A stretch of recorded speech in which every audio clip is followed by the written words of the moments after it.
ठीक है यार बिस्मिल्लाहिर्रहमानिर्रहीम। अस्सलाम वालेकुम स्टूडेंट्स। बच्चों, आज हम इम्पोर्टेंस ऑफ वाटर पढ़ने जा रहे हैं।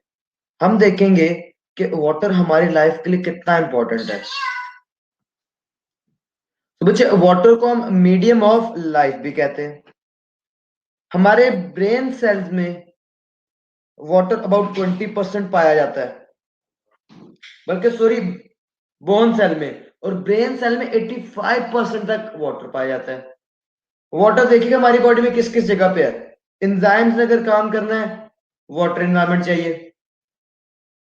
उसके बाद ब्रेन में वाटर मौजूद है। ब्रेन और स्पाइनल कॉर्ड का जो सेरिब्रो स्पाइनल फ्लूइड है, उसमें वाटर की कंसेंट्रेशन मौजूद है। उसके बाद आपके जो लंग्स हैं, आपके जो डिफरेंट ऑर्गन्स हैं, इनके इर्द गिर्द लुब्रिकेशन के लिए फ्लूइड पाए जाते हैं, उसमें वाटर की क्वांटिटी मिलेगी। स्लाइवा, वाटर मिलेगा। रेस्पिरेशन, वाटर मिलेगा। फोटोसिंथेसिस, वाटर मिलेगा। सो पानी लिविंग लाइफ के लिए बहुत इंपॉर्टेंस रखता है। और आज हम समझ जाना कि किन रीजंस की वजह से जो वाटर है वो इतनी इंपॉर्टेंस रख रहा है लिविंग लाइफ के लिए। Water is the medium of life. इन सब क्वालिटीज की वजह से हम वाटर को मीडियम ऑफ लाइफ कह देते हैं। It is most abundant compound in all organisms. तमाम लिविंग ऑर्गेनिज्म में अगर सबसे ज्यादा जो कंपाउंड पाया जा रहा है, वो बच्चे वाटर है। It varies from 65 to 89% in different organisms. Human tissues contain about 20% of water in bone cells. जो हमारी हड्डियों के सेल हैं, इनमें अबाउट 20% ऑफ वाटर पाया जा रहा है, जबकि ब्रेन सेल्स में 85% ऑफ वाटर है। And 85% in brain cells. Almost all reaction of cell occur in the presence of water. बच्चे, ग्लाइकोलाइसिस वाटर के प्रेजेंस में हो रहा है। फोटोसिंथेसिस वाटर के प्रेजेंस में हो रहा है। रेस्पिरेशन वाटर के प्रेजेंस में हो रहा है। Break down of carbohydrate into simple sugar, hydrolysis, पानी चाहिए। ग्लाइकोसिडिक बॉन्ड, वाटर रिलीज होता है। पेप्टाइड बॉन्ड, वाटर रिलीज हो रहा है। सो जहां भी आप लिविंग ऑर्गेनिज्म में चलते जाएं, आपको पानी मिलेगा, दिखाई देगा। कोई ना कोई बॉडी का फंक्शन वाटर एनवायरमेंट में हो रहा होगा, या कहीं हमें पानी प्रोड्यूस होता हुआ दिखाई दे रहा होगा, कहीं इस्तेमाल होता हुआ दिखाई दे रहा होगा। तो बच्चे, हमने देखा फोटोसिंथेसिस में वाटर, रेस्पिरेशन में वाटर, हाइड्रोलाइसिस में वाटर। अब समझने हम जा रहे हैं कि वाटर इतना इंपॉर्टेंट क्यों है। वो कौन से कैरेक्टरिस्टिक है पानी के पास जो इसको इतना इंपॉर्टेंट बना रहे हैं। कुछ पहला कैरेक्टर आ रहा है हमारे पास, solvent properties of water. Water polar substances को तो अपने अंदर आराम से डिसॉल्व कर लेता है। क्यों? वाटर डिसोसिएट करता है अपने आयन में, H प्लस साइन और OH negative ion. In ion में डिसोसिएट करने की वजह से पानी के पास एक बहुत अच्छी एबिलिटी है कि पोलर कंपाउंड्स को अपने अंदर डिसॉल्व कर सकता है। जो वाटर का OH आयन है, हाइड्रोक्सिल आयन, वो दूसरे सब्सटेंस के पॉजिटिव आयन को अपनी तरफ ले लेगा। और जो वाटर का ऑक्सीजन है जिसपे नेगेटिव चार्ज है, वो दूसरे पोलर कंपाउंड के पॉजिटिव पोर्शन को अपनी तरफ खींच लेगा, डिसॉल्व। अब डायग्राम में देखेंगे कि सॉल्ट क्रिस्टल को पानी किस तरह डिसॉल्व करे। NaCl की एग्जांपल है।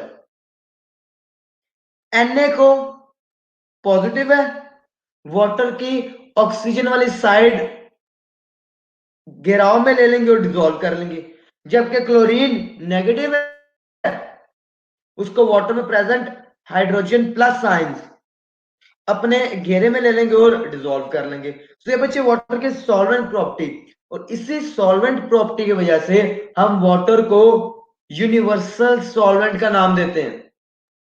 जो पानी है ये सबसे ज्यादा कंपाउंड्स को अपने अंदर डिसॉल्व कर सकता है। इसके साथ साथ कुछ नॉन आयनिक कंपाउंड्स जिनमें कोवेलेंट बॉन्ड होता है, पानी उनको भी पार्शली या फुली अपने अंदर डिसॉल्व करने की सलाहियत रखता है। क्यों? हाइड्रोजन बॉन्डिंग की वजह से। जिस भी चीज पे पार्शियल पॉजिटिव या पार्शियल नेगेटिव चार्ज होगा, वाटर हाइड्रोजन बॉन्डिंग की वजह से उसको अपने अंदर डिसॉल्व कर लेगा। For example alcohol. Next property of water बच्चे हमारे पास आती है हीट कैपेसिटी। पानी के पास है हाइड्रोजन बॉन्डिंग, पानी के पास सलाहियत है कि ये पत्थर से भी ज्यादा एनर्जी स्टोर कर सकता है। आपने देखा गाड़ियों के रेडिएटर में वाटर इस्तेमाल करते हैं, तो इस एनर्जी का पानी करता क्या है? पानी इस एनर्जी को एब्जॉर्ब कर लेता है और पानी का टेम्परेचर भी राइज नहीं होता या कम से कम राइज होता है। अगर हम पानी को किसी और चीज से कंपेयर कर रहे हैं तो ये कैसे मुमकिन है कि पानी हीट एब्जॉर्ब भी करी जा रहा है और उसका टेम्परेचर भी नहीं ऊपर जा रहा? तो बच्चे हाइड्रोजन बॉन्डिंग इसका आंसर है। जो पानी हीट एब्जॉर्ब कर रहा है वो किस लिए इस्तेमाल करता जा रहा है? हाइड्रोजन बॉन्डिंग को तोड़ने के लिए। तो जब वो हाइड्रोजन बॉन्डिंग तोड़ रहा है तो इस दौरान वो सारी एनर्जी तो इस्तेमाल होती जाएगी हाइड्रोजन बॉन्डिंग टूटने में, पानी का टेम्परेचर राइज नहीं होगा। So it water has a great ability of absorbing heat with minimum change in its own temperature। पानी अपने टेम्परेचर में चेंज लाए बगैर ज्यादा से ज्यादा हीट को एब्जॉर्ब कर सकता है। The specific heat capacity of water, the number of calories required.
तो बच्चे पानी के 1 ग्राम को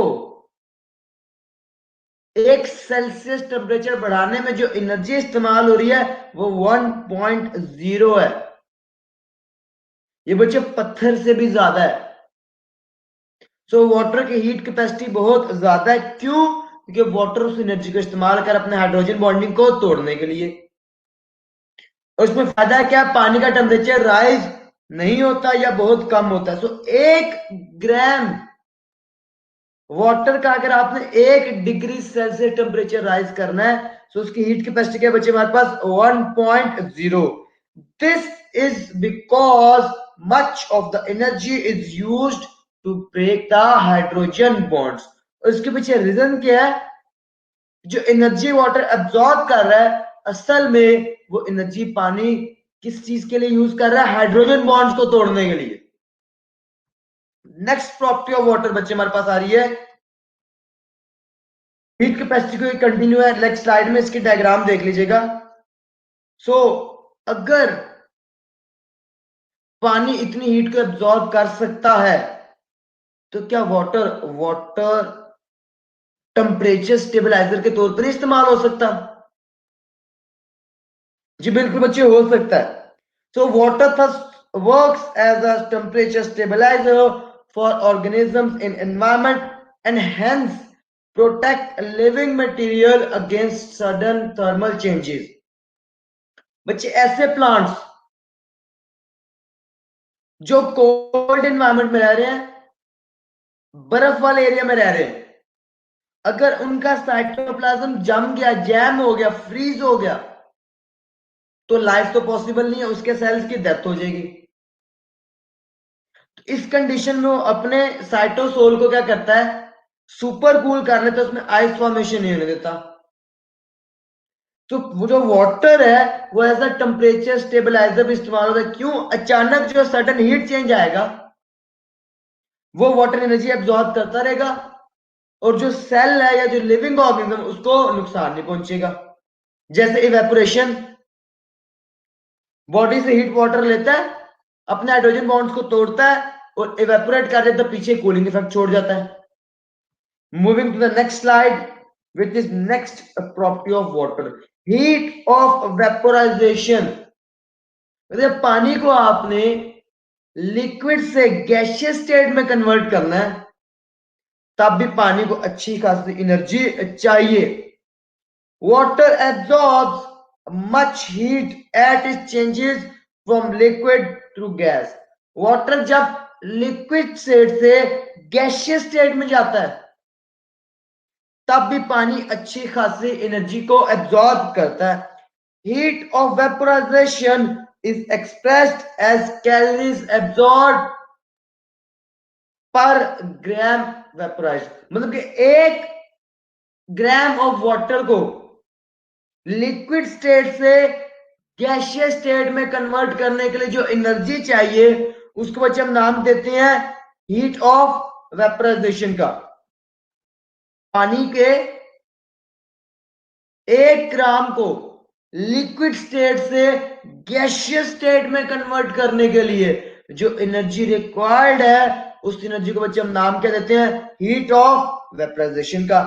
the specific heat of vaporisation of water is 570 calories पर केजी। अगर आपको 1 किलोग्राम ऑफ वाटर को लिक्विड स्टेट से गैसियस स्टेट में कन्वर्ट करवाना है तो आपको 574 कैलोरीज रिक्वायर्ड है, which plays an important role in regulation of heat production by oxidation। और इसका इंपॉर्टेंट रोल किसमें है, heat production in the oxidation।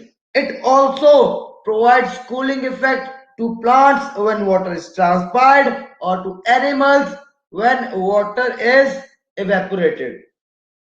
Water को लिक्विड स्टेट से जब गैसियस स्टेट में जाना है 574 कैलोरीज पर केजी चाहिए।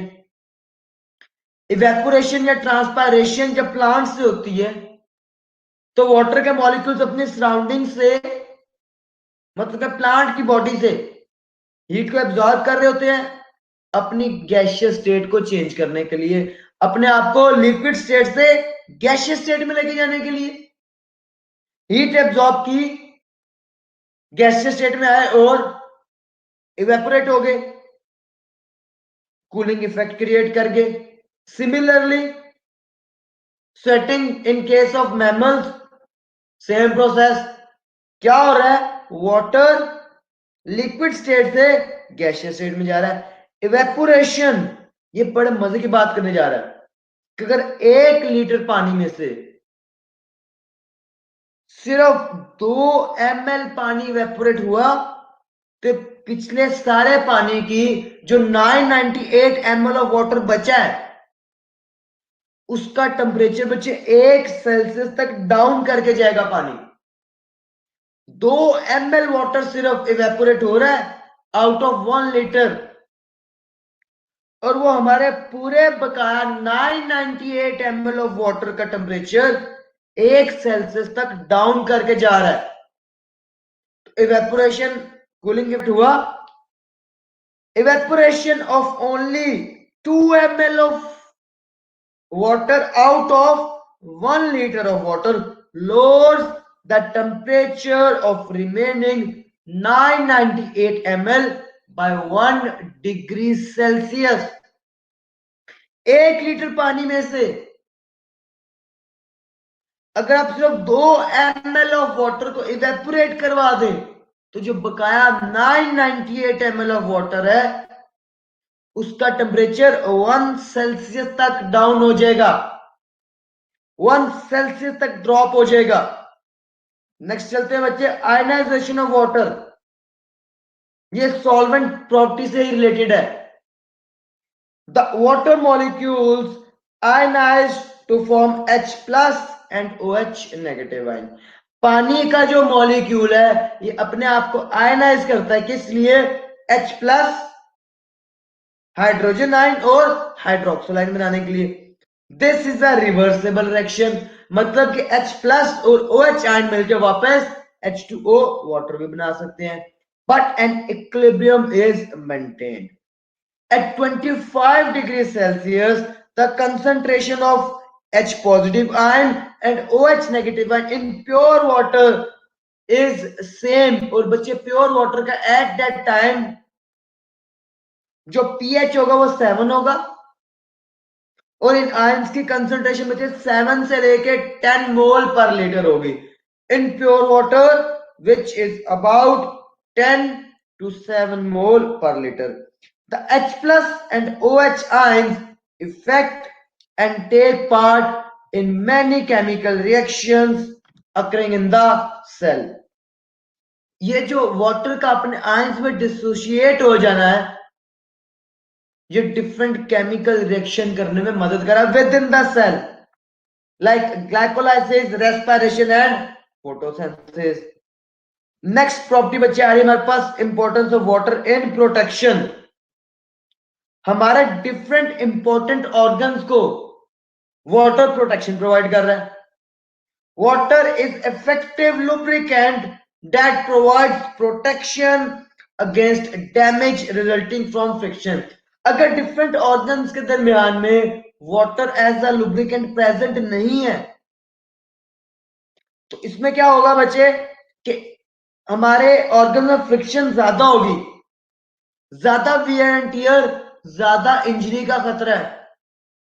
जंप लग गया, आप कार में ट्रेवल कर रहे हैं, बाइक पे जंप आया, स्पीड ब्रेकर आया, तो बॉडी के मूवमेंट से अगर पानी नहीं है फ्रिक्शन ज्यादा होगी और ऑर्गन्स को खतरा है, ऑर्गन्स डैमेज हो सकते हैं, इंजर हो सकते हैं।